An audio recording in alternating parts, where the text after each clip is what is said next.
In order to become the president of Nigeria, nobody can argue there were deals that went on. But what he did was to play them against each other so that You he are could get a seat in alleging the that the presidency. President Tinubu, had a deal with the terrorists. Excuse me, it is no longer a secret anywhere in the This world. is Reverend Ladi Peter Thompson on an interview with Abiola. Please watch this video. Watch this video to the end and share this video. And after watching this video, you're still sentimental about the US or Trump intervening in the affairs of security in Nigeria. If after watching this video, you're still sentimental, then you have a big problem. You have a big problem. Now, this is a time for all the men of God we know that love Nigeria so much to come out and join their voice to the voice of this group, crying now. Because according to this man, it may be now or never. This may be the way God has designed to answer our prayers. Please watch this video. This man has said a lot. If you don't know it now. Watch this video. Every sector has been taken over, has been captured. Every sector. You can see that the media, you see what's happening in the media. They are not reporting things they ought to be doing. They are not. They are reporting on the media is selective, even few, because many are just silent. Where is NTA? So this is the time for all those men of God. Many of them are no more in the country. You know that. You and I know that a lot of the GOs, the big ones, are no more in the country. If they are still coming in and going out, their families are no more here. So what are we talking about? Why are we still being sentimental? We know every little thing, we turn it into politics, we bring ethnicity, we bring religion, we bring all stuff. But you know what? I believe that this is the time that God has designed to answer our prayers. Please watch this video to the end, and if you're a Christian, please share this video, and then let's see, as we continue to pray for this country, what will happen next. Thank you so much. This is Inspiration Gist with Dora. Please like and share, and also subscribe to the channel. I want to speak without a shred of doubt right now that what Nigeria is dealing with, it is both an ancient and a modern problem. And it is bigger, including religion, but bigger than religion. This is not an Usman Danfodio narrative.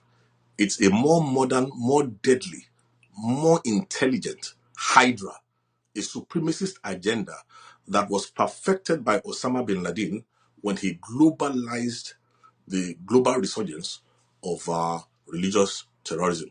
This is not merely a Fulani problem. It's bigger than that. There are at least about 5-6 groups that we are reckoning with. It has a head in education. It has infiltrated our security defense systems. Over the years, it has infiltrated governance. It has infiltrated media. I told you it's a supremacist agenda that was designed to use Islam as a cover. That's why for the first 15, 16 years, it was targeted only at Christians first. I told publicly that in the later years, towards the end, when they're about to strike Nigeria completely, they will start killing Muslims as well. So I said that about 10 years ago. You are dealing with something that is global, but has a local face. Its objective is to take the whole of Nigeria, not some of Nigeria. Now, it's going to use Islam and the Sharia to take Nigeria. All over the world, its tactics are different. So if you want evidence, I will give you some. Number one, let me give you something very simple.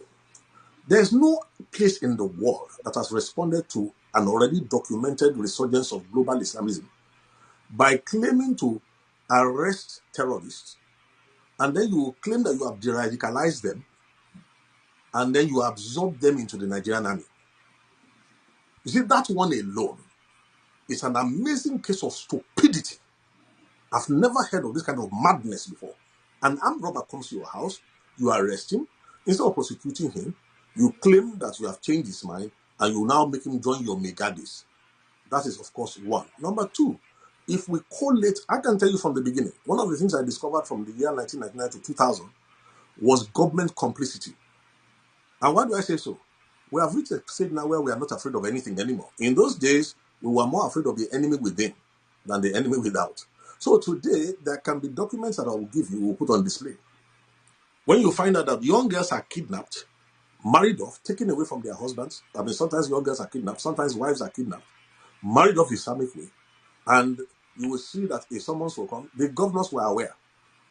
I can give you a case where we had to curb a terrorist attack in Kaduna State. We could tell you the modus operandi. It started with Gumi when he came back from Mecca, when he came back from Saudi Arabia. His first tafsir in Kaduna was a call to violence, to slaughter. The VHS came to me because we have been setting up early warning systems, and this is what a real early warning system is to prevent something.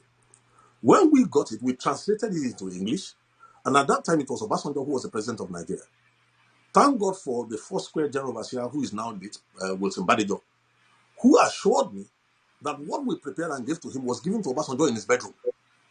But what they didn't know was that we were still monitoring Kaduna to see whether the arms build-up towards the execution was going to stop.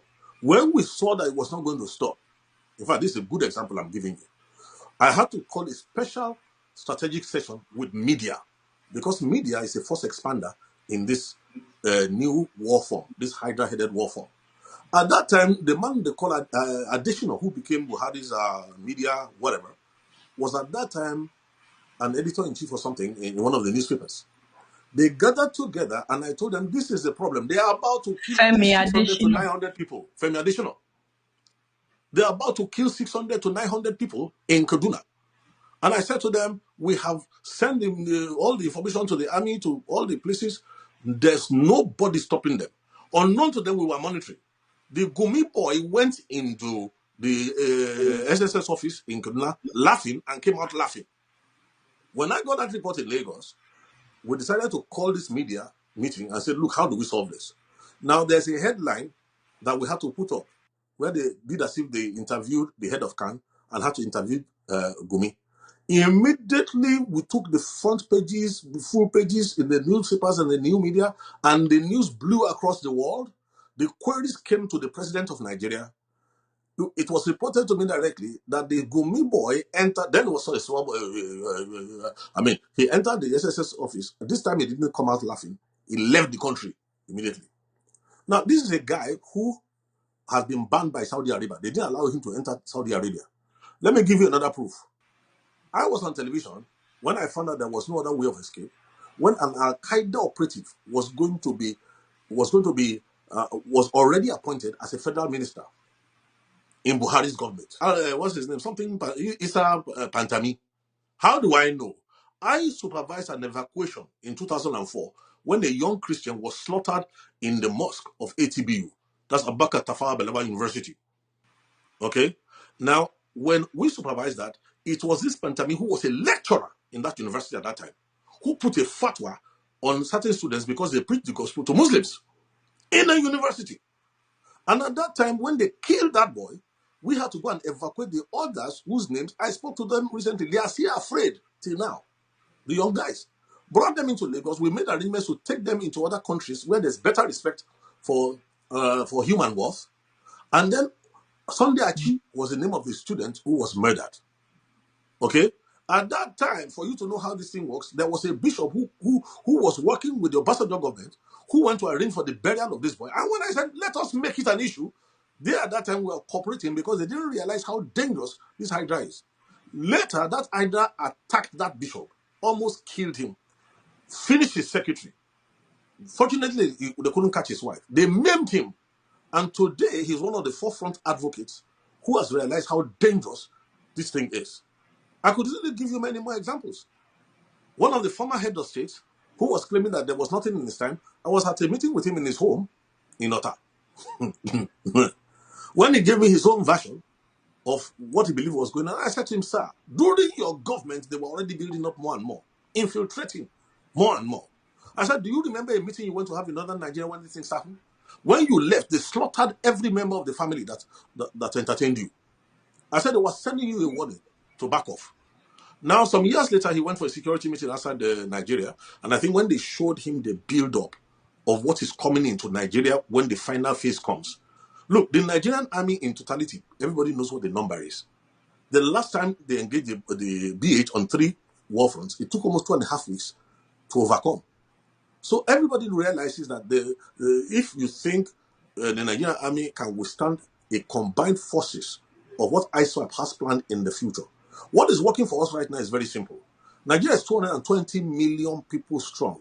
The number of all these people who want to swallow Nigeria, they're not even up to 450,000. Now, the strength of this is, let me break one nonsense that is going all around. And this is what we have to be careful to counsel the US government about. Anybody who looks and thinks that the Fulani is a primary problem is a joker. The Fulani is not the primary problem. All the combined forces of all these